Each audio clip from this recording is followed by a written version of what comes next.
estudamos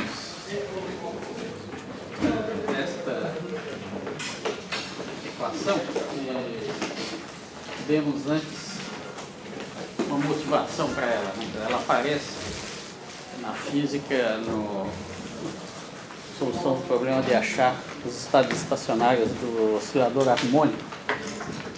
E esse lambda é um parâmetro real.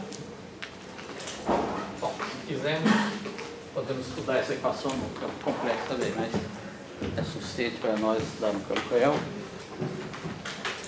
E eu não tenho assim que no começo sempre falar testando, né?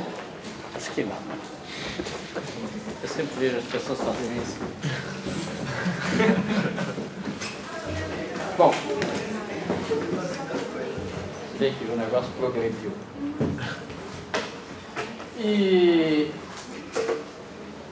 o problema físico, que é o do oscilador harmônico, sugere soluções que o que a gente chama de oscilador harmônico na mecânica quântica é um sistema que tem energia potencial meio de kx2, mas além disso é um sistema localizado, é um sistema cuja probabilidade de estar a distâncias muito grandes da origem é desprezível. Então, daí surgiu a necessidade de que houvesse um comportamento assintótico desse tipo aqui. Esse comportamento assintótico foi obtido estudando a equação do oscilador harmônico para grandes valores de x e vendo qual andamento possível a solução podia ter, né? E nós temos, na realidade, duas possibilidades. E a de cima claramente corresponde ao que nós queremos, o sistema está concentrado perto da origem, e a outra não tem nada a ver com o oscilador harmônico clássico. Então, da equação do oscilador harmônico, procurando soluções que fossem polinômios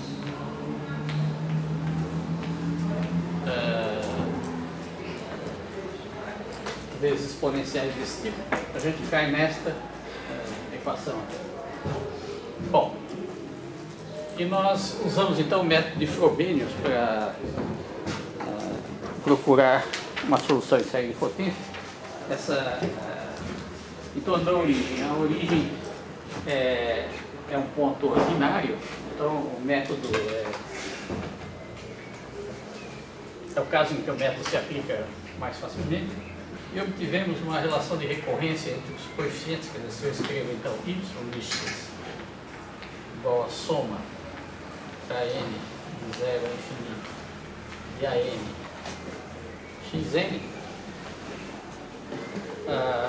nós vamos obter uma relação de recorrência, obtivemos uma relação de recorrência an mais 2 igual a 2n mais 1 menos lambda sobre n mais 2, n mais 1, a inicial. E que é então uma relação de recorrência que conecta coeficientes com índices de mesma qualidade, né? Se o an é ímpar, an mais 2 é ímpar. Se n é par, an mais 2 é par. Então, bom, além disso, bom, isso aqui é uma série infinita, né?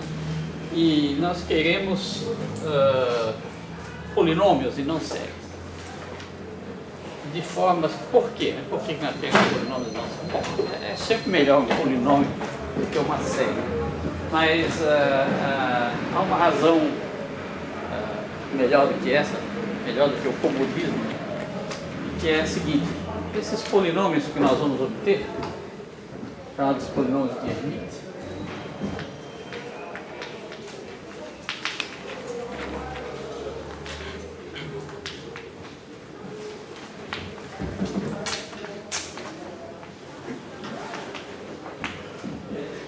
eles são tais que o conjunto deles, H0, H1, HN, existem infinitos polinomes de Hermite, forma um conjunto complexo, quer dizer, você pode aproximar qualquer função definida no x de menos 20 a mais infinito por uma superposição de polinômios de Hermite com a precisão que se queira. Acrescentando mais polinômios, você vai chegando cada vez mais perto da função. O critério mais precisamente, é o seguinte: a integral de menos infinito a mais infinito, dando uma função f de x, eu posso provar que... Eu não posso provar, mas existe, eu não sei a prova, mas existe. Eu posso dar uma olhada, não sei. Quer dizer, dado um certo n grande,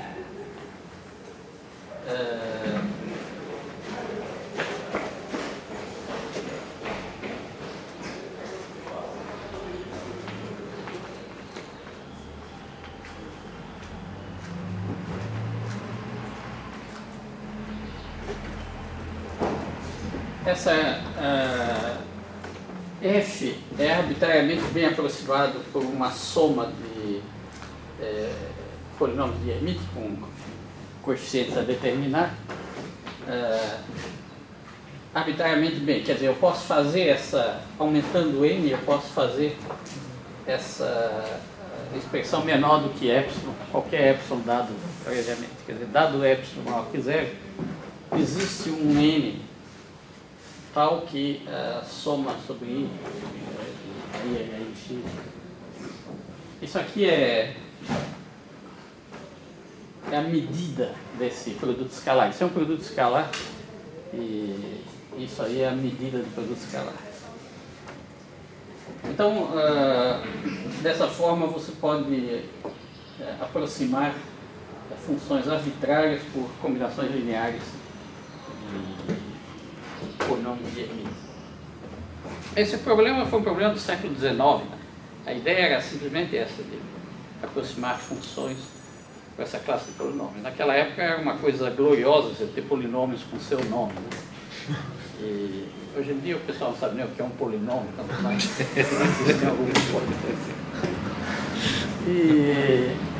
Mas depois, com o advento da mecânica quântica, esses polinômios ficaram ainda mais importantes, porque eles são realmente as funções de onda do sistema físico extremamente importante. Como eu expliquei na última aula, o oscilador harmônico é extremamente importante na mecânica quântica. Eu acho que na mecânica quântica ele é até mais importante do que na mecânica clássica, porque na mecânica quântica há mais situações em que a gente precisa de recursos do tipo o que acontece em princípio se eu disturbo um sistema que está em equilíbrio. Né? Na mecânica clássica, frequentemente a gente consegue resolver o problema exatamente. Né? A técnica pode-se mostrar em geral que o que acontece é que o sistema oscila em torno da posição de equilíbrio. Né? Os detalhes de como ele oscila também podem ser determinados. Muitas vezes você pode realmente calcular o que acontece com o sistema, mas na maioria dos casos você simplesmente usa esse resultado geral que é que existe uma oscilação. Né? O som é isso. Né? Você tem um fluido em equilíbrio e você disturba esse fluido de alguma forma, por exemplo, mexendo a boca e expelindo ar com uma certa velocidade, né? Você disturba o equilíbrio e isso daí nascem oscilações que a gente chama de som. Né? Os sons são um exemplo mais frequente de pequenas oscilações em torno do equilíbrio. Vocês podem dizer que nem todos os sons são pequenas oscilações, aqueles sistemas de som modernos, né? Olha, ainda são pequenas oscilações. Não queiram saber o que é uma grande oscilação da atmosfera. Aliás, queiram. Existe um capítulo muito bonito do livro do Feynman, quando ele estuda ressonância, que ele pergunta isso, né? Já que existem oscilações, isso aqui é em off, né? Pode filmar, não tem problema. Não vou falar nada inconveniente. Mas bom, já que existem oscilações na atmosfera, né? Será que existem... Posso dar um informe da sala? Como? Posso dar um informe da sala? Dá um quê? Um informe, por isso? Pode. Bom, isso já não é mais de minha responsabilidade. Voltemos ao... Então, já que existem oscilações na atmosfera, pode haver ressonância. Qual é a frequência natural de ressonância da atmosfera? Isso é bom saber, porque se você tiver com seus sons são cada vez mais potentes, né? De repente o moleque liga um som aí e a atmosfera vai embora. Nós ficamos sem atmosfera. Bom, felizmente ainda não chegamos nesse patamar, mas o Feynman estuda, é um capítulo muito bonito do livro. Ele estuda e descobre qual é a frequência de ressonância da atmosfera. E é uma vibração de um período de, se me lembro bem, de cerca de 10 horas. Como é que ele descobre? Isso aqui é interessante. Ele diz, bom, eu tenho que examinar, né, uma oscilação imposta na atmosfera e que tenha causado efeitos gigantescos em escala macroscópica, né? Isso é uma das características de um fenômeno de ressonância. E ele começou a pensar o que é que pode ter acontecido, né? Bom, naturalmente existem coisas que não dá para a gente, não temos acesso a elas por falta de dados, né? Como por exemplo, sei lá, quando a Lua se desprendeu da Terra, se é que aconteceu isso, né? Isso é um fenômeno bom para olhar isso, mas não havia ninguém para tomar nota dos dados, né? Mas houve um fenômeno muito famoso que foi estudado com cuidado, que foi aquela famosa explosão do vulcão Krakatoa. Essa explosão foi muito intensa, né? E ela causou efeitos na atmosfera que foram detectados no mundo inteiro. E com isso se conseguiu uma ideia de que tipo de frequência, né, podia causar uma ressonância na atmosfera. É um estudo detalhado, não dá para fazer aqui sem ter preparado antes, mas é muito bonito e vale a pena dar uma olhada. Mas é na ordem de 10 horas, então são comprimentos de onda enormes, né? O comprimento de onda resulta... Há uma regra de rule of thumb, né, como dizem os engenheiros, que diz que as ressonâncias em geral acontecem quando o comprimento de onda da oscilação é mais ou menos do tamanho do objeto. Então isso dá um comprimento de onda que abarca um pedaço grande da Terra, né? Então se houver alguma coisa desse tipo, né, por exemplo, isso pode acontecer pela passagem de um meteoro muito grande que incida sobre a atmosfera e estimule uma vibração com essa frequência. Se isso acontecer, é uma coisa perigosa. Uma coisa perigosa, porque a atmosfera não é... A gente pensa que a atmosfera é infinita, né? Bom, em princípio ela é, mas é infinito de matemático. Quer dizer, se você vai a 1 trilhão de quilômetros da Terra, ainda tem uma outra molécula lá constituinte da atmosfera, né? Mas na realidade, a atmosfera é um negócio assustador. Se isso aqui for a Terra, a atmosfera está dentro desse risco. Na realidade está muito grosso esse risco. Isso já representa muito mais do que a espessura de atmosfera que a gente precisa, que a gente ocupa. Ou seja, é um nadinha em volta da Terra. Se não vão mais dormir direito pensando. A gente pensa que tem uma baita quantidade de ar aí, né? Mas é uma casquinha mínima. Então cuidado aqui. Não chega a ser preocupante para as pessoas muito altas, mas acidentes em escala grande, por exemplo, duas erupções, é uma coisa muito improvável, duas erupções do mesmo porte do Krakatoa e pouco distantes no tempo poderiam causar isso. Bom,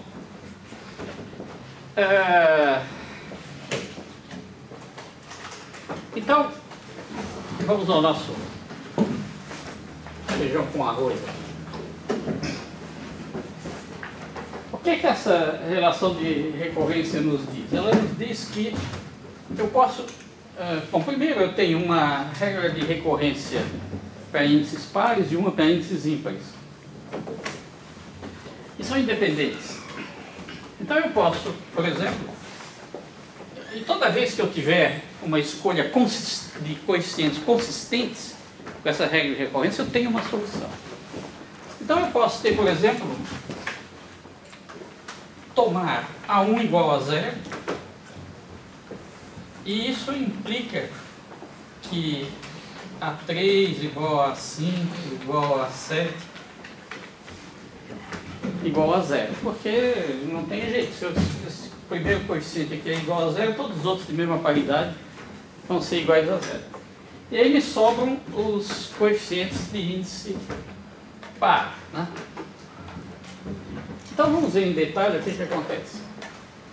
Eu tenho então a primeira, nós vamos considerar uma solução desse tipo aqui. Então A2 esse n é o n do coeficiente aqui, ou seja, 2 unidades a menos daqui. Então A2 é 2 vezes 0 mais 1 menos lambda, né? Quer dizer, n é igual a 0, sobre 2 a 0. E agora vejam, se eu tiver feito essa escolha, né? Eu só tenho os coeficientes de índice par. E se eu tomar lambda igual a 1, eu tenho A0 indeterminado, que é o que eu espero, né? Uma equação linear, e A2 igual a 0, porque o lambda igual a 1 mata o A2 nessa regra de recorrência. E a partir daí, todos os coeficientes também iguais a 0. Ou seja, eu tenho um polinômio de Hermite extraordinário. Vamos chamar ele de H0 de x. Ele é uma constante.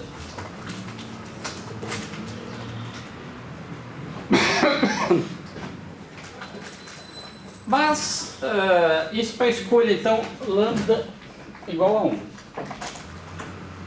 Né? Agora, se vocês olharem aqui, mais geralmente, vocês vão ver que há uma interrupção, uma ruptura, como é que se diz? Um truncamento da série gerando um polinômio toda vez que eu tiver esse numerador 0. Ou seja, quando houver algum n tal que lambda igual a 2n mais 1. 2n mais 1 é uma expressão genérica para o número ímpar. Então, toda vez que lambda for ímpar, eu tenho vou ter um polinômio de Hermite desse tipo, com coeficiente de índice par. Né? Então, o seguinte, né, seria o quê?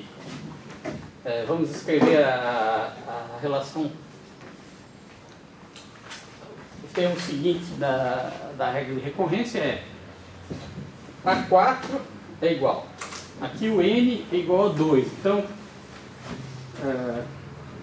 o A3 é 0 por causa da escolha de A1 igual a 0. Então, o A4 para n igual a 2 é 5 menos lambda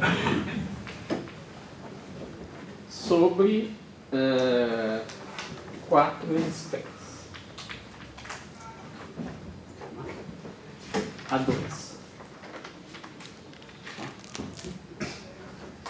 E, naturalmente, A2 igual a 1 menos lambda sobre 2 a 0. Então, se lambda for diferente de 1, né, dado a 0, eu tenho um A2 diferente de 0. E aqui, esse A2, por sua vez, vai gerar um A4, que será ou não diferente de 0 ou A4, conforme o valor de lambda. Se lambda for igual a 5, eu vou ter que esse termo se anula, né? Então eu vou ter a seguinte relação: A4 é igual a 0, né? A2 é igual, lambda igual a 5, a 1 menos 5 sobre 2 a 0, ou seja, A2 é igual a, isso dá menos 4, menos 2 a 0. E eu vou ter então um polinômio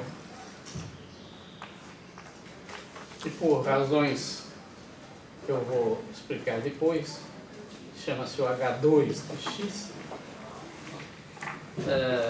que será menos 2 a 0, isso aqui é o A2, né? Então é x2 mais a 0, ou H1 de x igual a H2 de x igual a 0 menos 2x2 mais 1. E, bom, e assim por diante, eu posso construir o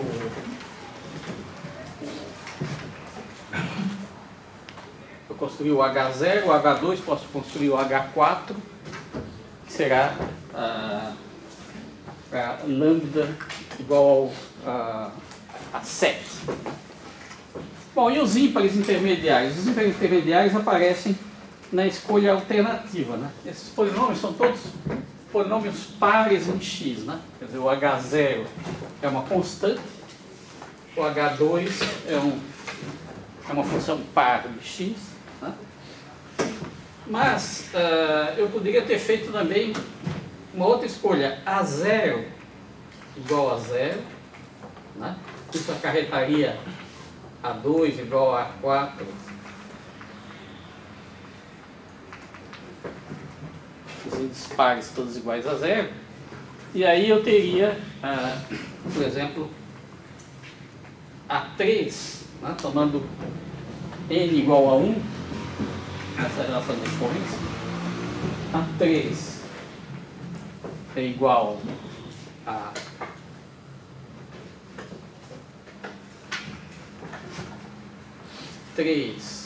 menos lambda sobre 3 vezes 2 a 1.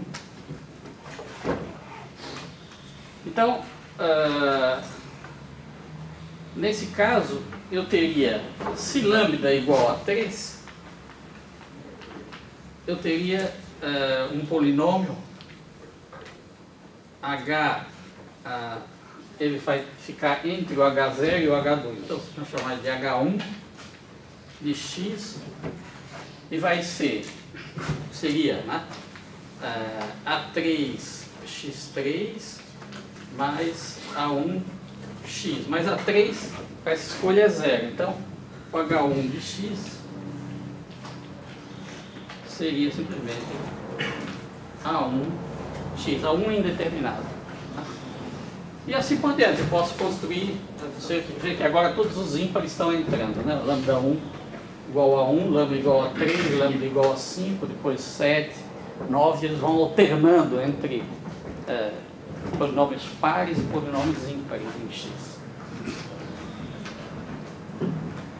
Bom, os polinômios não são assim vagos, né? A1x, o Hermite tinha que apresentar os polinômios com coeficientes numéricos. Então, ele ou alguém, não sei se foi ele, porque esses polinômios, depois eu conto.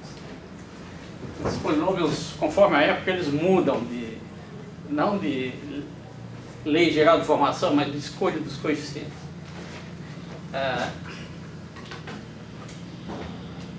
no uso da física, esses polinômios são normalizados de tal forma que o coeficiente da potência mais alta deles é 2 elevado a n, onde n é o índice do polinômio. Então, por exemplo, h0 de x é a0, né? A0 é indeterminado, mas eu quero que seja da forma 2 elevado a n para n igual a 0. Então, isso é 1. 2 elevado a 0. Então, o polinômio de Hermite h0 de x é 1. O h1 de x é esse aqui, né? É a1x. Mas eu quero que ele seja, o coeficiente dele seja 2 elevado a 1, ou seja, 2. Então, ele é 2x. O h2 de x é a0, né, vamos escrever assim, menos 2a0 x2 mais a0. Né? Mas eu quero que isso aqui seja 2 elevado a 2. Ou seja, a0 é igual a menos 2. E o h2 de x é então 4x2 menos 2. E assim por diante.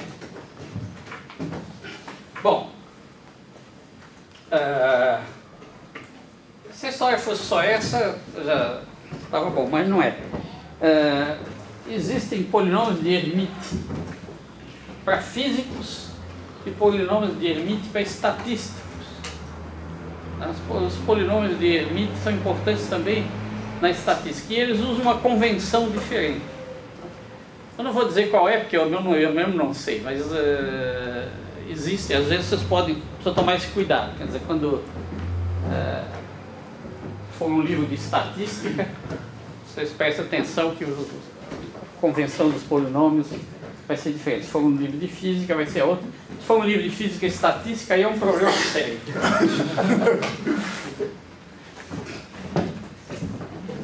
Bom, na física são sempre esses aqui. Mas como é na física? Os matemáticos usam essa convenção também, de 2 elevado a n ser o coeficiente do polinômio dele. Provavelmente foi o que o Hermite usou. Mas os estatísticos são pessoas mais práticas, eles escolhem os coeficientes para diminuir o número de contas, né? Então isso é essa família de polinômios. Esses polinômios são ortogonais no seguinte sentido: existe um produto escalar definido entre eles, que é assim, por exemplo, o produto escalar de H1 por H2 é a integral de menos infinito a mais infinito em dx de a menos x2 H1 de x H2 de x. E, bom, de uma maneira geral, a integral de menos infinito a mais infinito de dx de e a menos x2 Hn de x Hm de x igual a zero se n for diferente de n.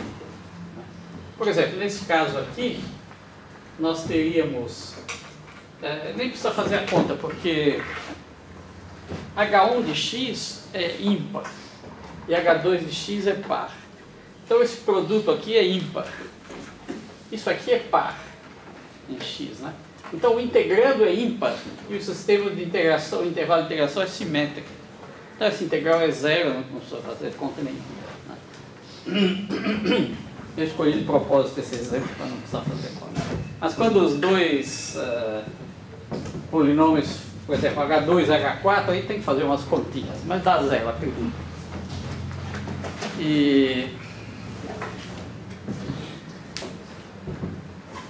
Bom, então essa é a primeira. Vocês estudaram, bom, vocês não sei, mas em Física e Matemática 1 se estuda os polinômios de Legendre, né? Também são uma família de polinômios ortogonais, muito mais importante do que polinômio de Henry. Essa é uma segunda família de polinômios ortogonais. Existem um grande número de polinômios ortogonais.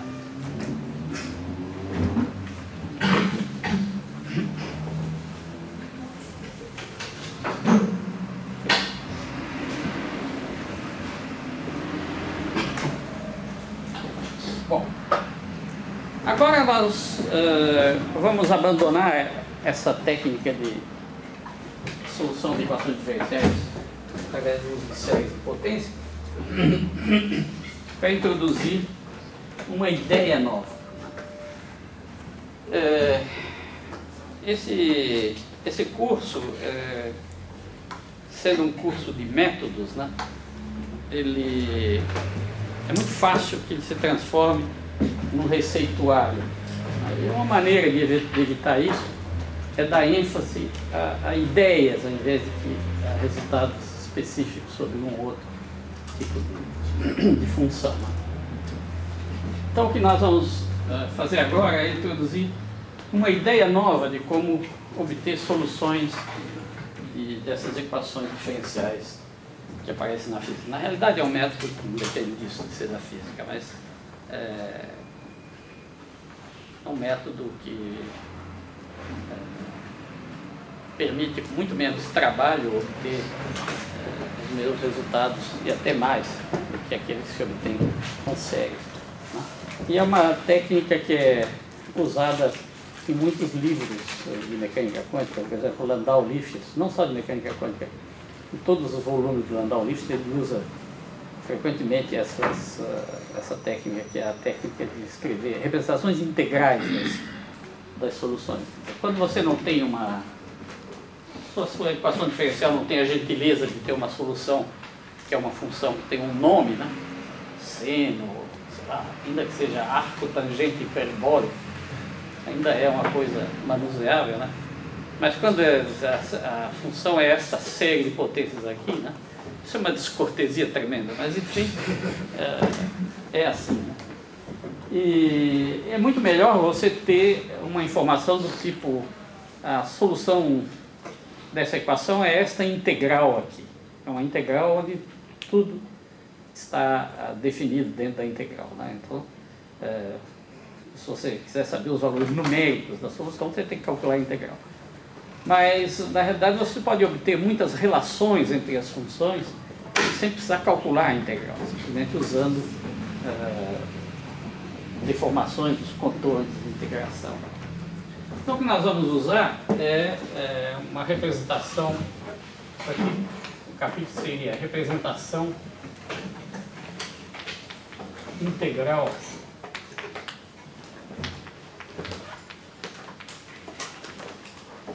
de soluções de equações diferenciais. E eu vou aproveitar para matar dois coelhos. Eu vou tratar a equação de Bessel desse jeito. Nós vamos exemplificar com a equação de Bessel. Então, nós vamos... O capítulo, a equação de Bessel, faz parte do programa. Nós aproveitamos esse pretexto, né? Não é um pretexto, as equações de Bessel são interessantes também, as funções de Bessel são interessantes, né? Mas o método das representações integrais é mais interessante, ele pode ser aplicado a problemas novos, problemas que vocês estão fazendo seu paper lá e de repente tem uma equação diferencial, vocês podem usar uma representação integral. O referi vai babar de gosto de ver aquilo, de ser sofisticado, tal. Deve estar certo. Bom, tem essas coisas. Vamos fazer uma revisão rápida do que é a integração no plano complexo. O plano complexo é um plano com eixos x e y, e o número complexo z, essa é a representação mais geral, é única, né?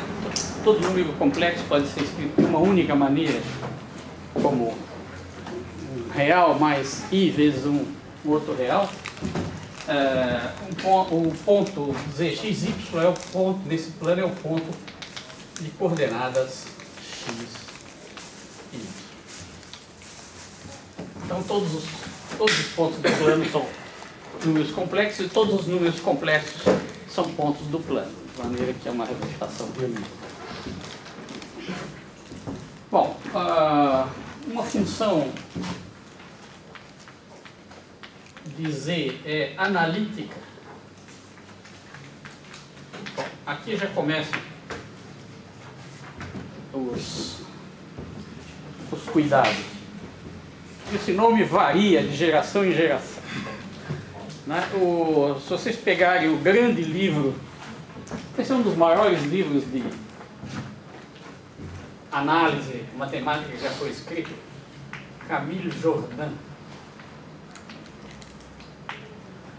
Cours d'analyse à l'école polytechnique.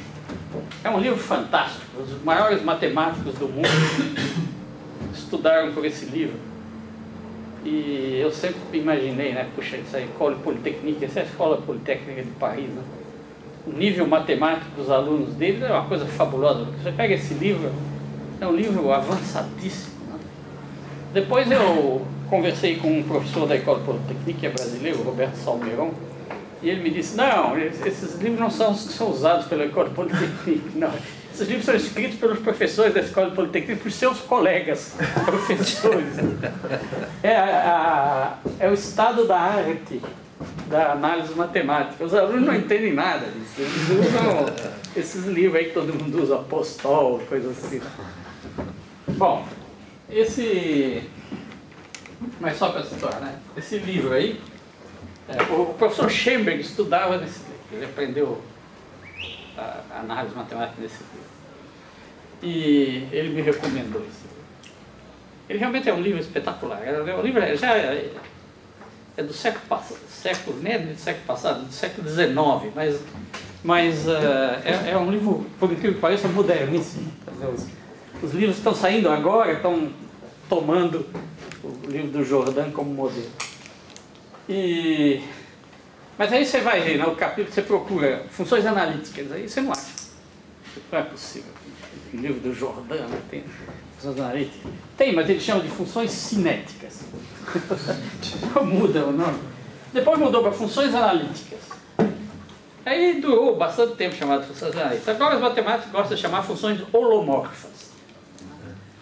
E holomorfo é uma palavra medonha, né?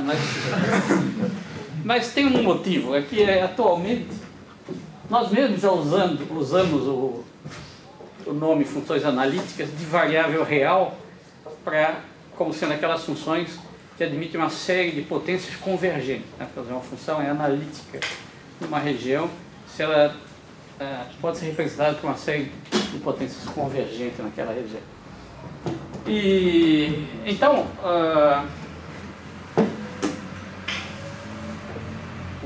a analiticidade passou a ser associada a essa noção de ter expansão em série de potências convergentes. Agora, para funções holomorfas, para usar o termo de agora, né? São funções de uma variável complexa, elas automaticamente, pelo fato de serem holomorfas, elas têm uma expansão em série de potências convergentes. Então elas são analíticas também, mas eles queriam dar um nome que caracterizasse uma propriedade das funções de variável complexa que tem, queriam caracterizar as funções de variável complexa por uma outra propriedade, uma classe de funções. Eu estou sempre tão confuso que nem eu estou entendendo. Deixa eu começar de novo. Vamos definir. Função é holomorfa, perdão da palavra,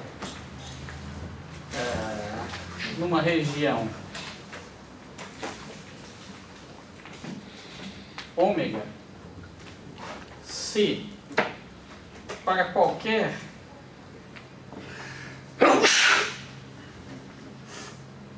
z em ômega existe df dz neste ponto. Quer dizer, f de z é uma função holomorfa numa região se ela é diferenciável em todos os pontos da região. Ela é holomorfa num ponto se ela é holomorfa numa região que contém esse ponto.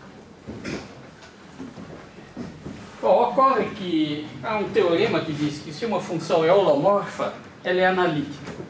Se ela é holomorfa, existe uma série de potências na região de holomorfismo que é convergente nessa mesma região. Então os conceitos se confundem com a função da variável complexa. Mas não para funções de uma variável complexa, mas para funções de, por exemplo, duas variáveis complexas, aí já é diferente. Quer dizer, o holomorfismo não coincide com a analítica. Esqueça tudo isso. Sabe? Basta saber um dos nomes e por que existam outros. Tal. Então, isto posto, eu dei o meu show aqui de definir, usando a última moda para caracterizar a função holomorfa, mas a partir de dentro eu vou falar função analítica de uma variável complexa e estamos conversando. Isso como é que está escrito depois da derivada aí? Hein? A função, sim, para qualquer z, existe df dz é a derivada... depois, o que está escrito depois deste ponto? Neste ponto.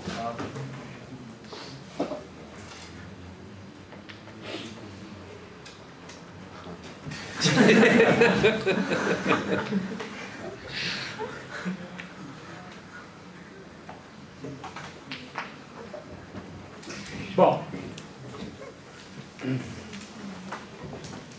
isso aí, se você diz, para funções reais, né, o fato de uma função ser diferenciável em todos os pontos é muito conveniente, mas não acarreta resultados tão fortes quanto essa exigência posta por uma função de variável complexa. E a razão é a seguinte, é que você pega uma função f de x, né?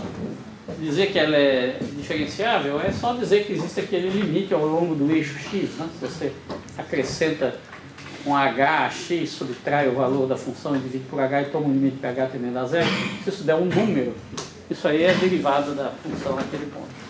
Mas em variável complexa, o negócio é diferente, porque se você vai calcular, digamos que eu tenho aqui z0, a derivada nesse ponto, o que eu quero dizer que existe derivada nesse ponto?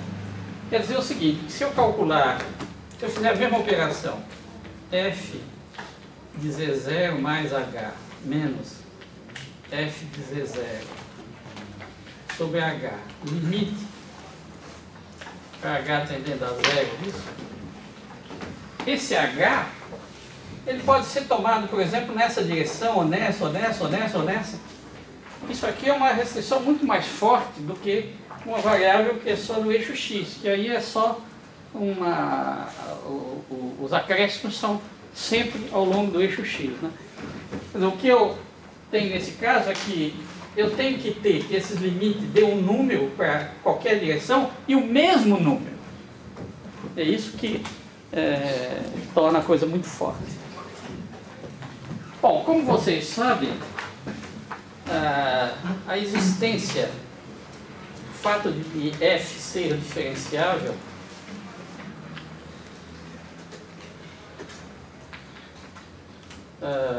implica, num ponto, implica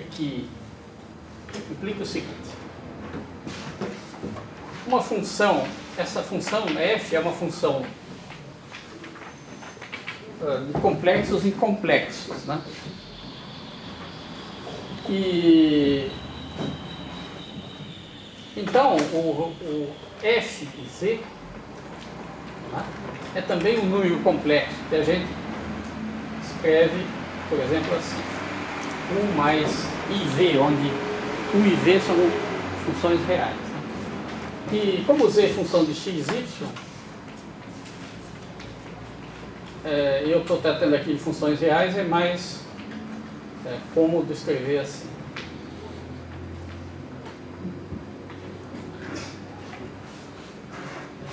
E naturalmente z é x mais y.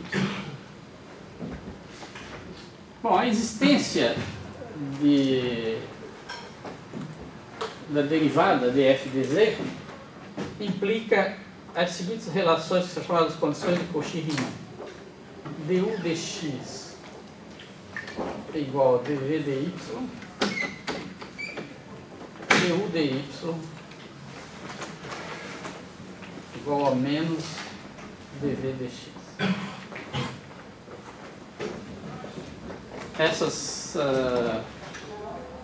são, quer dizer, se a função é analítica, essas relações são certamente satisfeitas. A recíproca não é verdadeira, mas se eu adicionar a condição de continuidade para essas derivadas parciais, então ela é, quer dizer, se uma função u mais iv satisfizer essas condições e essas derivadas forem contínuas, então isso é o suficiente para ela ter uma derivada de f de z nos pontos onde aquelas relações são satisfeitas. Essas são as relações de Cauchy-Riemann.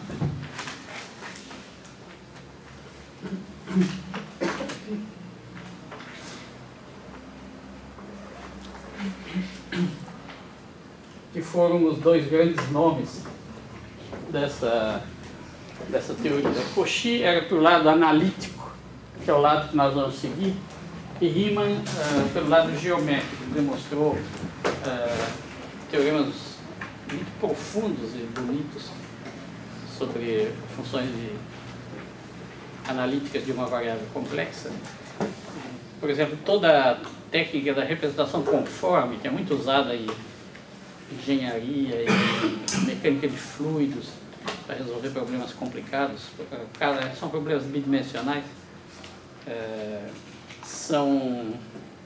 dependem desse tratamento do Riemann. Que o Riemann deu para essas funções particulares, um famoso teorema de Riemann da representação conforme. Nós vamos seguir a linha de Cauchy, porque ela é mais ligada aos cálculos mesmo. Bom,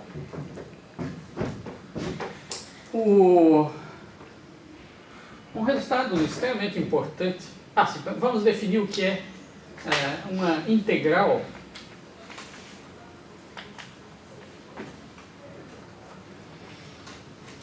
Integral num caminho,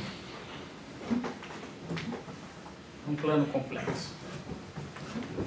Isso é essencialmente o conceito de integral de linha, mas onde essa linha agora é uma curva no plano complexo. Uma curva no plano complexo,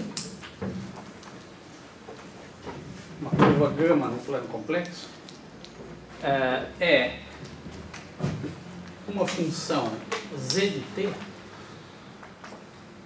tal que t pertence ao intervalo AB e z de A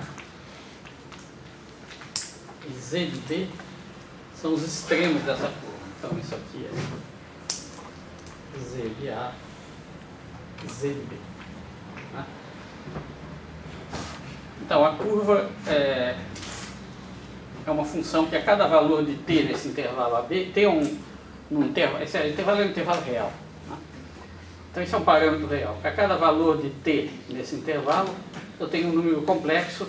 Essa função supostamente é contínua, diferenciável, exceto eventualmente em pontos isolados. Quer dizer, isso inclui uma curva assim, por exemplo. Nesses pontos aqui, o z de t não é diferenciável, mas se for um número finito, não tem importância. E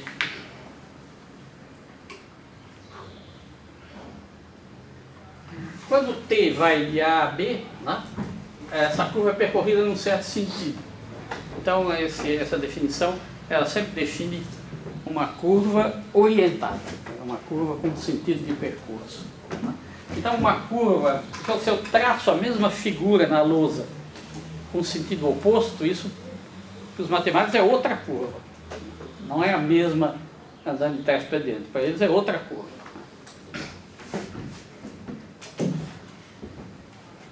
Bom, eu posso definir, seja então gama essa curva, dada uma curva gama e uma função analítica de z, a integral de f de z dz ao longo de f de z ao longo dessa curva, né? Denoto por integral sobre gama de f de z dz. Isso é definido assim: a integral de a até b dt de f de z de t z' de t. Essa é a definição. Então eu conduzo a uma integral real, né? Uma integral no intervalo de a até b. Com integrais em intervalos a gente sabe calcular, de maneira que isso realmente define o primeiro membro.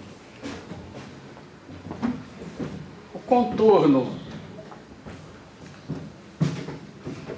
Isso aqui o nome oficial para essas curvas no plano complexo é contorno, né? Em francês, contour. Em inglês, contour. É um francês pronunciado com a língua torta. E o termo foi criado por Cauchy. O contorno é fechado se z de b igual a z de a.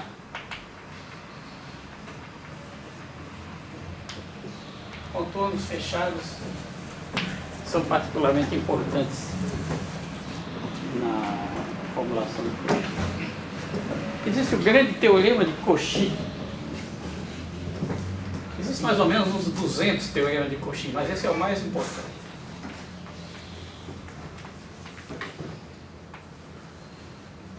Teorema de Cauchy. Alguns textos revisionistas chamam teorema de Cauchy-Goursat. Edouard Goursat foi um matemático do século XX, começo do século XX. Tem um desses cours d'analyse à l'École Polytechnique também gigantesco, né, que também espantava, pelas mesmas razões que também nenhum dos estudantes da École Polytechnique não entendem nada do que está lá. E nesse livro ele dá uma demonstração, ele consegue uma demonstração do teorema de Cauchy usando uma hipótese a menos. Então, às vezes é chamado teorema de Cauchy-Goursat por causa disso. Para os matemáticos isso aí é um negócio fundamental, se demonstrar com uma hipótese a menos, é como se fosse outro teorema. Para nós o que interessa é o que é que resulta, né? O físico lê o teorema assim, o que é que o enunciado está dizendo? Aí está, pula o enunciado seguinte. Então o cara passou 10 anos da vida lá numa sutileza, descobrindo que não precisava supor que as derivadas eram contínuas, a gente não dá a mínima. É uma injustiça, mas é assim o mundo. Bom, então, o teorema de Cauchy, ele diz o seguinte, Cauchy-Goursat, né, coitado do Goursat. Dado uma região ômega do plano complexo, seja f de z analítica em ômega.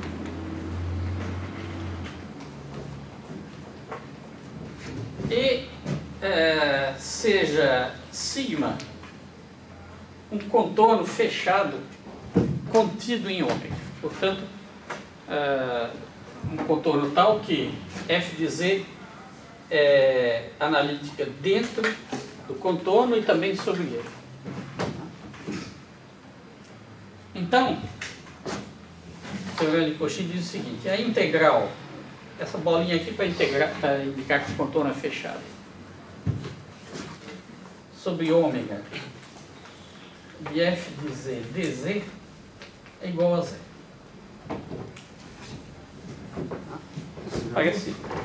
Parece impossível, né? Hã? Seria sobre sigma? Como? Integral não Ah, sobre sigma. sim. Sobre sigma. Claro. Obrigado. Essa nem o Cursat tem a demonstrar. Parece impossível, né? Só pelo fato da função ser diferenciável na região interior ao contorno e sobre ele, qualquer que seja a função, a integral dá zero em contorno fechado, né? É um resultado fortíssimo. E na realidade, bom, e é verdade, né? É demonstrado. Existem, a demonstração é longa, mesmo nos livros avançados, que em geral são bem condensados, ela ocupa várias páginas e em toda a sua generalidade ela envolve conceitos de homologia, que é topologia algébrica e tal. Não é coisa para amadores, mas o teorema, por sua vez, na maior parte dos casos, como ele é usado, tem uma expressão extremamente simples e a gente pode brincar de pegar as funções mais esdrúxulas, desde que sejam analíticas, e calcular a integral na mão e verificar que dá zero mesmo, né? Tem uma demonstração muito bonita no livro do Alfors.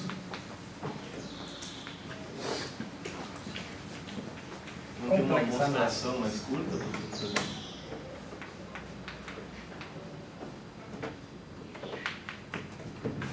Esse Alfors foi um grande nome da análise complexa do século XX. Ele é uma medalha Fields, é um cobra no assunto. E ele tem um livro que é muito elegante. Isso quer dizer que não é um livro muito bom para a gente aprender a coisa, não. Ele está mais preocupado em fazer uma demonstração usando o menor número possível de palavras. Mas uma vez que você está familiarizado com a coisa, a demonstração dele é aquela que vai mesmo no cerne do problema, muito elegante. Esse é um livro muito bom. Não tem nenhuma demonstração, professor? Mas... Mostração? Tem. Mostração tem. Por exemplo, o que mais tem é mostração. Morse Feshbach. Methods of Mathematical Physics.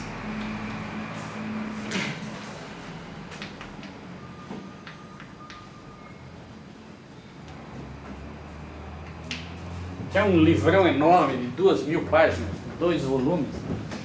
Eles têm um capítulo que se chama Funções Analíticas e eles fazem uma analogia com a eletrostática em 2 dimensões. Eles mostram, já vou lá, eles mostram que as equações de Cauchy-Riemann são as equações de Maxwell para eletrostática em 2 dimensões, e o teorema de Cauchy é o teorema de Gauss.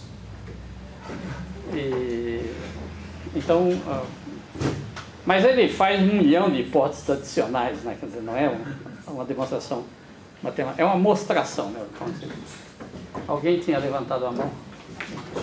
Que condição que o Cursat tirou do que tinha antes? Que Então, o Cauchy ele dizia o seguinte, que se f de z é analítica e a sua derivada for contínua, se ela for analítica, ou seja, existe df de z e df de z for contínuo, então vale o teorema.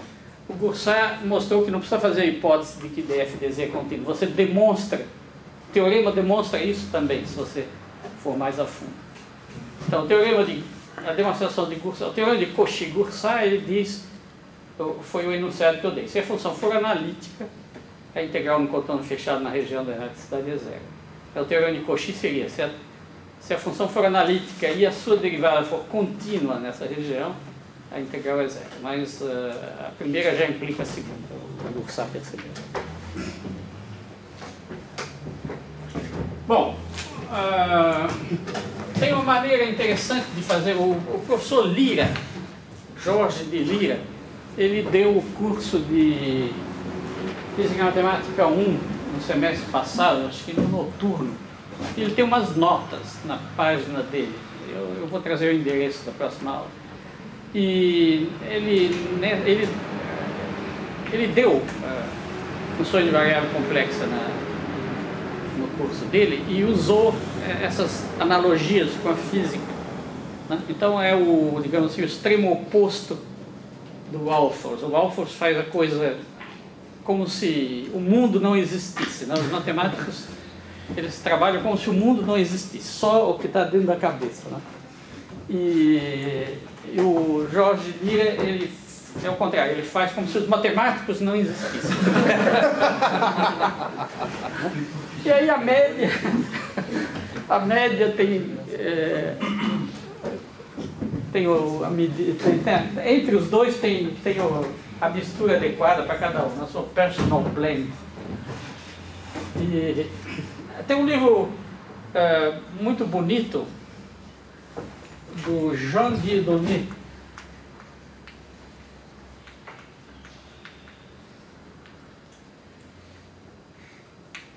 que se chama, existe em espanhol, Cálculo Infinitesimal.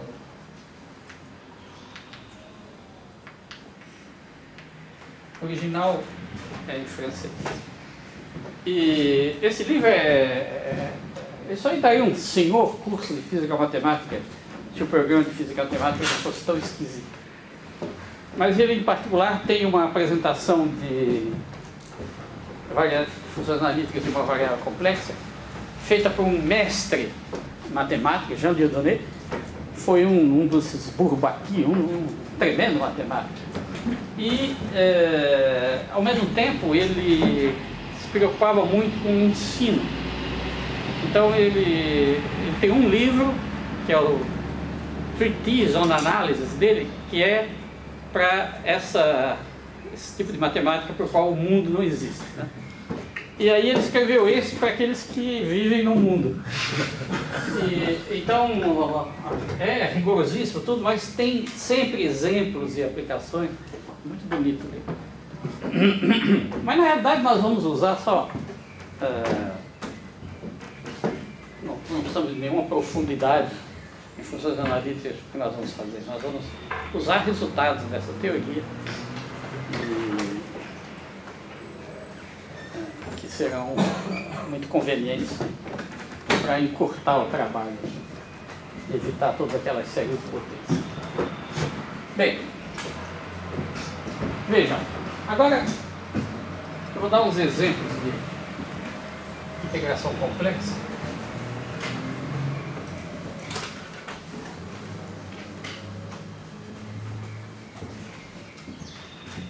Esse aqui é o plano complexo. E eu quero calcular nesse contorno aqui, ó, essa aqui é um círculo, não parece, mas é um círculo com centro na origem. Bom, o Leandro e o Rafael vão me perdoar, mas eu vou contar uma piada que eu conto sempre no curso de Ciências Moleculares. Eles são de lá, já ouviram, né? Tem aquela história, né? Essa piada, vocês conhecem essa piada, assim, somos repetentes. Bom, não é bem uma piada, é uma anedota, quer dizer, supostamente ocorreu, né? Existia na Renascença italiana, no começo da Renascença italiana, apareceram aqueles grandes pintores, né? E todo mundo conhece, o Giotto. Milhões de turistas abarrotam a Catedral de São Francisco em Assisi, na Itália, para ver os afrescos de Giotto, né? E em Pádua também tem coisas maravilhosas. É um dos verdadeiramente grandes, né? Se você for selecionar os 5 melhores pintores na Itália de todos os tempos, o Giotto está lá. Se você for selecionar um, ele também está lá. Até que o cara era grande mesmo. Mas ele não nasceu sabendo. Então, ele era um pastor, tá? Desenhava nas pedras e desenhava tão bem que o pessoal percebeu que ali tinha coisa. Então resolveram cotizar um dinheirinho para ele aprender a pintar. E tinha um mestre em Florença, famoso, também um pintor famoso, Cimabue. Era um dos pintores mais famosos naquela época. Tem obras dele em todos os museus de Florença. E ele tinha uma equipe, né? E ele ensinava. Tinha vários alunos. E o Giotto se apresentou lá modestamente, pedindo para ser aceito como aluno. Né? Então o Cimabue, para impressionar o Giotto, ele falou, vem cá, né? Pegou uma tela e desenhou um círculo. Perfeito. Era melhor. Você sabe fazer isso? Aí o Giotto pegou o pincel e colocou o centro. Aí o Cimabue aceitou na hora. Né? Eu não entendo a lógica disso, é muito mais fácil acertar o centro do que fazer o círculo. Mas enfim, eu não entendo de pintura, o Cimabue entende. Essa é a história. Então, vamos... Esse aqui é o círculo do Cimabue, a origem é o ponto do Giotto. E nós temos a função f de z igual a 1 sobre z. Esse contorno aqui, gama, eu quero calcular a integral em gama de f de z. É um contorno fechado. Veja, essa função não é analítica nessa região, porque em z igual a 0 ela é descontínua. Né? Então, não posso usar o teorema de Cauchy. Então é um exemplo em que o teorema de Cauchy não se aplica. Não é que ele esteja errado, não se aplica. As condições de validade dele não estão cumpridas.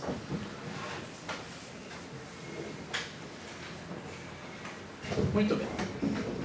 Então como é que vai se calcular isso? Vamos calcular pedestrianamente.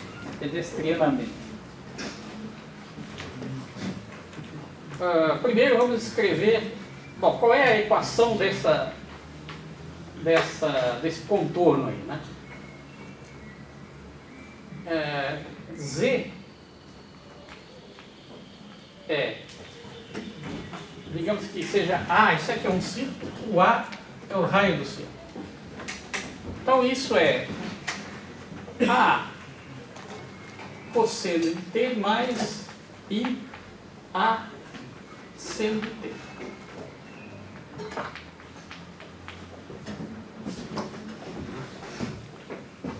De fato, o módulo de z de t, né, que seria então o raio, né, do círculo, é raiz de A2 cosseno ao quadrado de t mais A2 seno ao quadrado de t, que é A. Então isso é uma equação no plano complexo de um círculo de raio A, centro na origem, e T de 0 a 2π. T de 0 a 2π dá esse sentido aqui.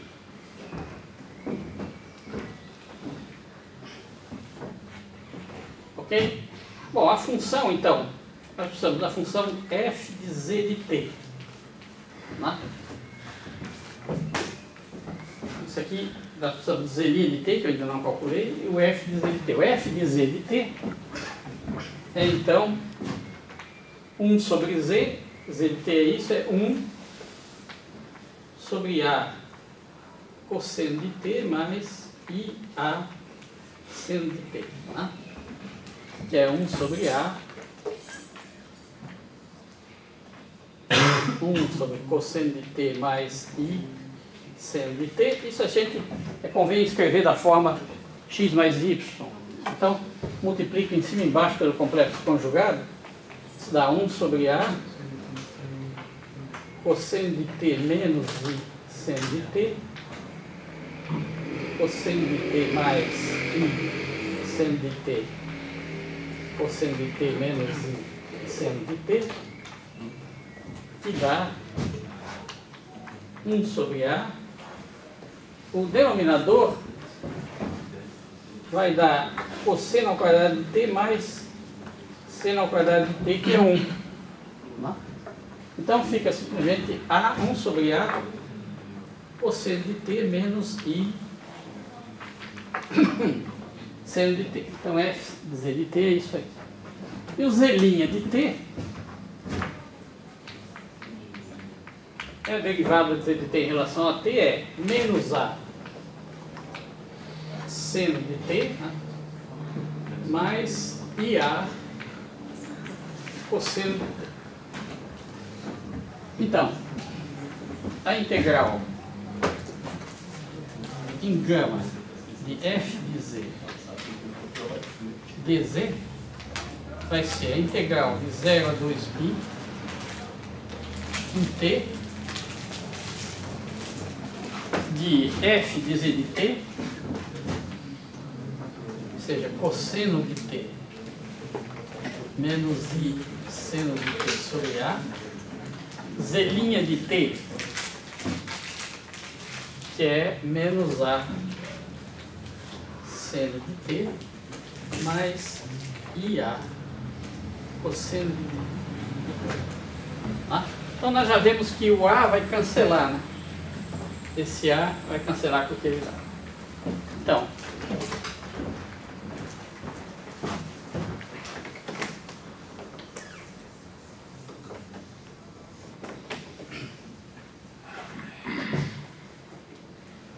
integral sobre gama de dz sobre z, é isso que nós estamos calculando, f de z dz, é então a integral de 0 a 2π, né? Então esses a's aqui do numerador cancelam o denominador, fica a integral em dt do produto desses números complexos aqui, né? Cosseno de t menos i seno de t vezes menos seno de t mais i cosseno de t. O que isso dá? Isso dá menos seno de t cosseno de t mais i vezes menos i dá mais seno de t cosseno de t mais i cosseno ao quadrado de t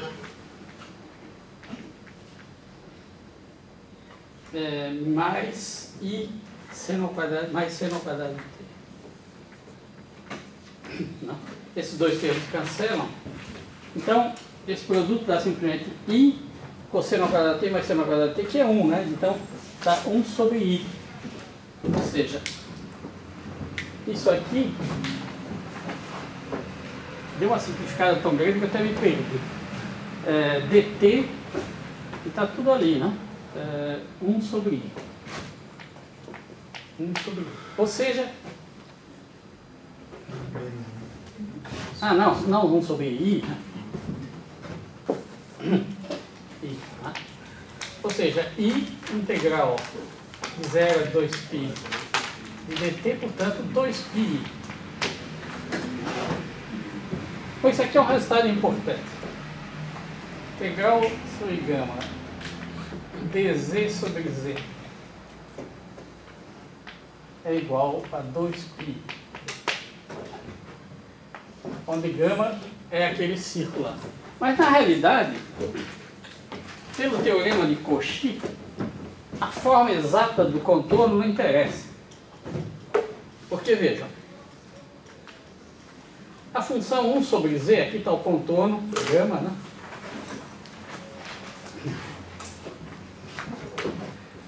A forma, essa função 1 sobre z, ela tem uma singularidade que é um polo em z igual a 0, mas não tem outra singularidade. Do resto, para os outros valores de z, ela é analítica.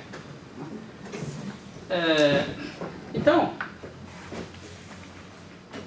Aí acontece o seguinte, se você está numa região onde uma função é analítica,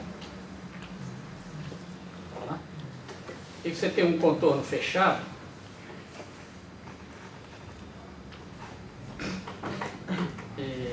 esse aqui é um ômega, né? Isso aqui é uma curva gama, e a função é analítica em ômega. Então, pelo teorema de Cauchy, a integral em gama de f de z dz é igual a zero, né? Mas, vejam, esse contorno aqui, um contorno fechado, ele pode ser considerado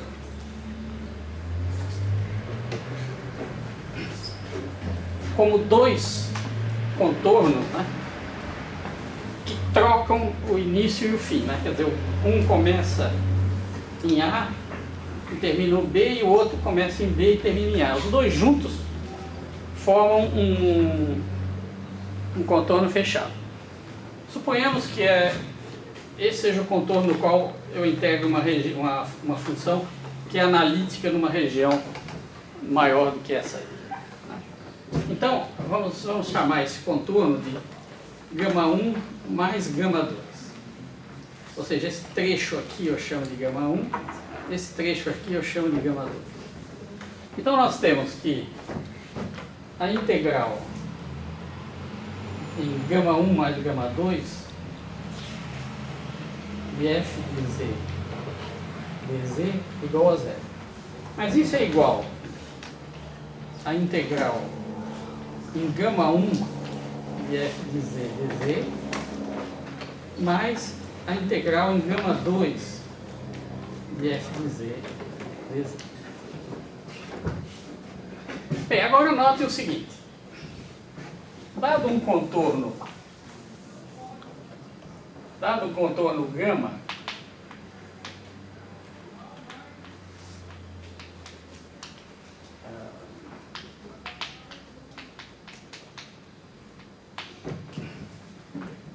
digamos assim, ZA, ZB. Tá? Então a integral de f de z dz em gama, tá?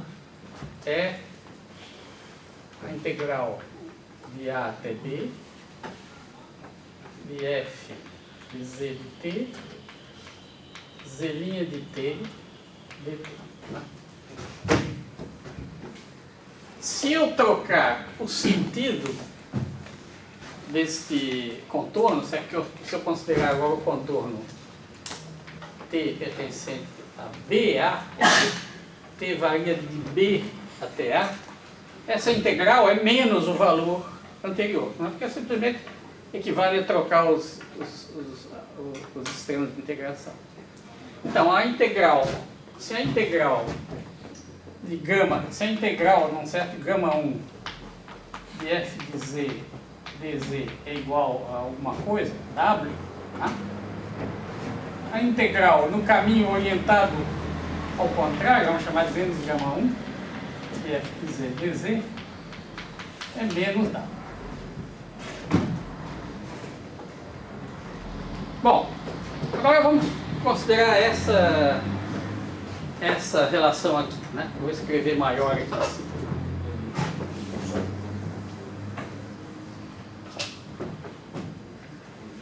Integral gama 1 mais gama 2 de f de z dz é igual a zero. Tá?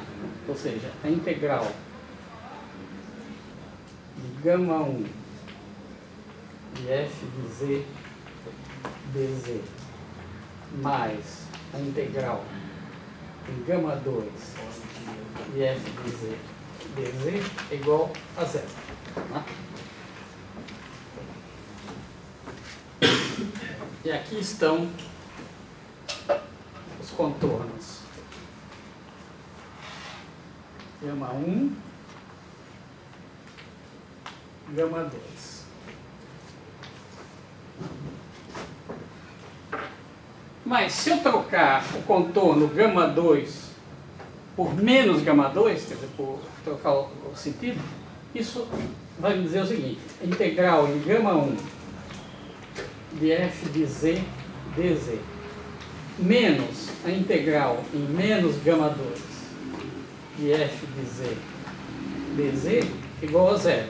Ou seja, a integral em gama 1 de f de z dz é igual à integral em menos gama 2 de f de z dz. Desde que não haja singularidades dentro desse feijão aqui, né? Que para o teorema de Cauchy é válido, né? Mas o que é menos gama 2? Né? O que é isso aqui? Geometricamente, né? Menos gama 2 é esse contorno aqui, né? Ou seja, o que essa relação está me dizendo é que a integral ao longo dessa curva é igual à integral ao longo dessa curva, ligando os mesmos dois pontos, né? Mas essa curva aqui pode ser considerada como essa, que foi deformada até aqui, varrendo uma região onde não há singularidade. Ou seja, a integral num certo contorno de A até B, né, pode ser calculada em qualquer dessas curvas, desde que não haja singularidades aqui, né? Isso é o princípio da deformação de contorno, né? Esse princípio não existe, eu acabei de inventar agora. Mas você pode deformar o seu contorno de integração enquanto você não atravessar nenhum ponto que seja a singularidade do integrando, a integral não muda de valor. Isso é um resultado muito importante na prática. Quer dizer, a forma exata do contorno de integração não importa. Nesse caso aqui, por exemplo, digamos que essa função só tem 1 sobre z, ela só tem uma singularidade, que é um polo aqui, em z igual a 0. Né? Então, enquanto eu não atravessar esse polo, eu posso deformar esse contorno e não vai haver mudança no valor da integral. Né? Então, em vez desse círculo aqui, eu posso pegar um contorno assim.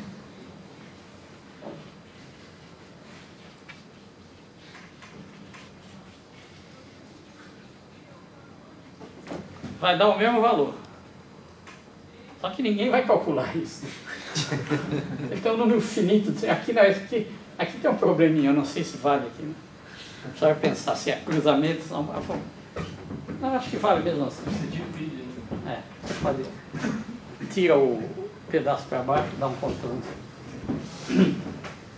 Quer dizer, a integração no plano complexo, o grande poder dela, frequentemente vem disso, do fato de que você pode calcular num contorno simples e depois esse valor vale para qualquer outro contorno, desde que você não atravesse nenhuma singularidade. Isso é um resultado que nós vamos usar muito. Bom, essa integral que eu calculei aqui, né, que então foi calculada num círculo de raio A em torno da origem, mas na realidade você vê que o A nem aparece, já é um indício de que pelo menos o tamanho do círculo não importa. Né? Mas na realidade não importa nem que seja um círculo, basta que a curva não passe pela origem, seja fechada e não passe pela origem. O resultado é sempre esse. Essa integral é muito importante, nós vamos usar depois muitas vezes. Para qualquer singularidade já não vale mais o teorema? Para qualquer singularidade o teorema já não vale? Qualquer singularidade o teorema de Cauchy não vale mais. Quer dizer, não pode ter polos, nem pontos de ramificação, nem singularidades essenciais. As funções analíticas são muito corteses, elas só têm singularidades isoladas. Elas têm as singularidades isoladas delas são polos de qualquer ordem, quer dizer, um polo uma função tem um polo em z igual a quando existe uma vizinhança de A em que ela se comporta como K sobre Z menos A. Isso é a definição do polo. Desculpa, mas o que é um ponto de ramificação? Ou... Ah, isso é muito complicado. Nós não vamos usar. O ponto de ramificação a ideia é a seguinte, é uma complicação essencial das funções analíticas e precisou o gênio do Riemann para resolver. Se você pegar a função raiz de z, por exemplo, primeiro, uma função é uma função no sentido matemático. Ela só pode ter um valor em cada ponto.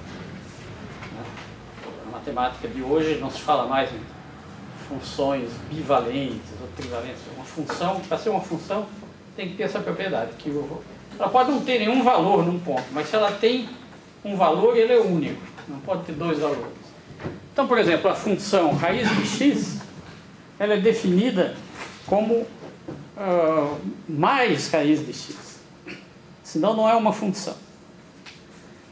E, bom, a função raiz de z, quando você vai fazer isso, você vê que não é consistente. Porque se você escolher, você pega o plano complexo, eu vou falar só 2 minutos e meio sobre isso. Se você tem a função raiz de z, tá? E aqui está o plano complexo. Então você pega esse ponto aqui, isso é um z, você calcula a raiz quadrada dele, toma o valor positivo. Tá? Aí você pega e dá uma volta, e vai olhando como a função varia, e volta de novo para cá, você termina com menos o resultado anterior. Então não é consistente você definir a função raiz de z como toma a parte positiva, porque senão ela fica descontínua. Ela vai até um certo ponto com aquele valor, de repente ela pula para o outro valor. Então se você quiser definir uma função analítica raiz de z, você tem que dar conta desse problema. E a conta desse problema é o seguinte, bom, esse ponto aqui é o ponto que causa problemas. O ponto onde z igual a zero, as duas determinações são ambíguas, né? Elas se confundem numa só. Esse é um ponto de ramificação. Aí o que é que você faz? Você proíbe atravessar essa parte aqui do eixo real. Então agora, isso posto, você pode definir um raiz de z como a parte positiva. Você vê quando chega aqui, pum, bate e volta. Vai ficar proibido atravessar. Mas isso é uma manomição, né? A natureza não é assim. A gente força aquele corte, né? Então o Riemann resolveu o problema de uma forma mais elegante. Ele disse, a raiz de z não é uma função no plano complexo, do plano complexo do plano complexo. Mas é uma função de um negócio complicado, que é chamado uma superfície de Riemann, que é o seguinte, quando você, eu não sei desenhar, mas é uma coisa assim, se você sai do eixo, aí você volta, quando você vai atravessar, você não volta para cá, você passa por uma outra folha. São duas folhas, é como se fossem dois planos complexos unidos no ponto z igual a zero. E cada vez que você atravessa o eixo real, você passa para outra folha. Então, o ponto ao qual vai corresponder o menos raiz de z não é o mesmo ponto ao qual correspondeu o mais raiz de z, é um outro. Aí não tem problema nenhum, a função em pontos diferentes pode ter valores diferentes. Bom, isso coisa mais de matemática do que isso não pode existir, né? Bom, a teoria das supercordas é inteira baseada em superfície de Riemann. Quer dizer, as cordas viajam em superfície de Riemann. Então, como os físicos teóricos são grandes entusiastas, eles, se você conversar com os adeptos da teoria das cordas, são conhecidos como cordeiros. Embora o nome não se aplique, porque eles não têm nada de cordeiro, eles são extremamente violentos. Mas um cordeiro, eles são tão entusiastas que eles já estão achando que, por exemplo, na Fórmula 1, logo vão estar usando superfície de Riemann para conseguir potências maiores nos motores. Eu acho que é mais fácil de construir uma pista que seja uma superfície de Riemann.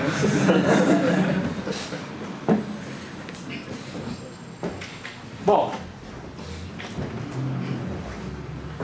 viu?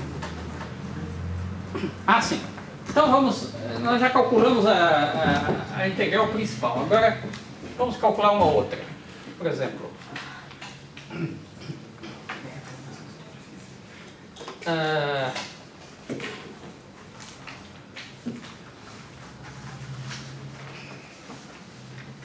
a função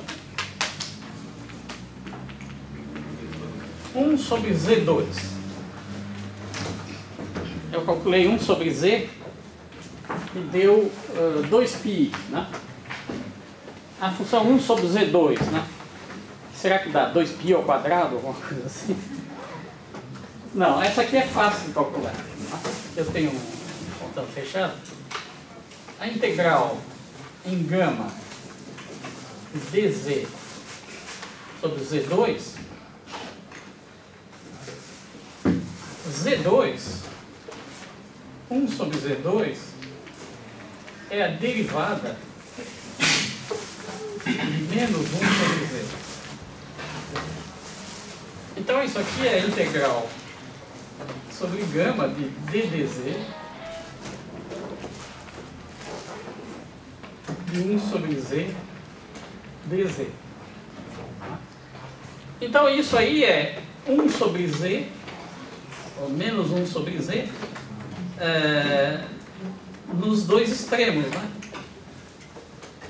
Mas os extremos são os mesmos pontos. Então isso é zero, porque o contorno é fechado. Então essa integral aí, apesar que 1 sobre z2 não é analítica, né? Ela tem um zerão, né? Um infinito em z igual a zero. A integral é zero, mas não por causa do teorema de Cauchy, mesmo que não poderia, porque não é analítica. Mas é zero por um outro motivo, porque ela é a integral de uma derivada e o contorno é fechado, né? A mesma coisa que integral de linha, né? Se você faz uma integral plano real de uma linha, uma curva fechada, e a integral é uma diferencial exata, dá zero. Isso aqui é o mesmo caso. Então qualquer potência de z que não seja 1 sobre z, ela te dá zero. 1 sobre z não dá zero porque ela é a derivada de alguma coisa, assim, do logaritmo, mas o logaritmo complexo é uma coisa infernal. Ele tem, enquanto você dá um giro, ele muda de sinal não sei quantas vezes. Então, apesar de que a curva começa e termina no mesmo ponto, a função é multiforme. Então, na realidade, você teria que proibir o mesmo corte que vale para a função raiz de z, é necessário para o logaritmo. Então, os teoremas não valem mais porque você não consegue, você é proibido de atravessar esse corte.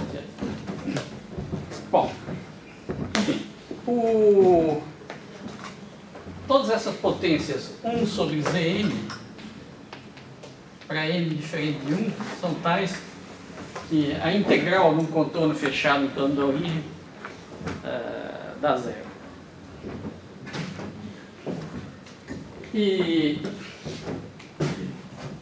Então agora vamos, só para completar a aula, calcular uma coisa que não seja uma simples potência. Calcular a integral num círculo, naquele círculo lá, né?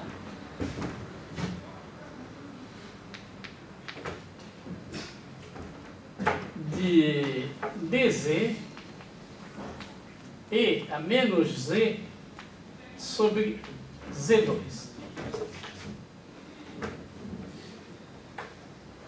Como é que eu faço isso? Bom, eu posso fazer o trivial, né? Colocar a expressão em termos de x e y, transformar numa integral real e calcular. Essa integral não é nem tão difícil. Mas para usar técnicas de variável complexa, vamos ver que esse cálculo pode ser feito de uma maneira muito simples. Eu pego e a menos z e expando em série de potências. Tá? Isso dá soma para n de 0 ao infinito de menos 1 elevado a n Zn sobre n fatorial. Então, a integral em gama dz e a menos z sobre z2 é soma para n de 0 a infinito menos 1 elevado a n sobre n fatorial integral de dz z z2, né? Zn, né? Ou seja, é soma para n de 0 a infinito de menos 1 elevado a n sobre n fatorial, né? Integral sobre gama de dz z a 2 menos n. Né? Mas nós vimos que a única potência que dá uma integral não nula para essa i é quando a potência do z no denominador é 1. Né? Então, temos que ter 2 menos n igual a 1, ou seja, n igual a 1. Quer dizer, isso então dá simplesmente menos 1 elevado a 1 sobre 1 fatorial vezes a integral em gama de dz sobre z, ou seja, é menos 2πi.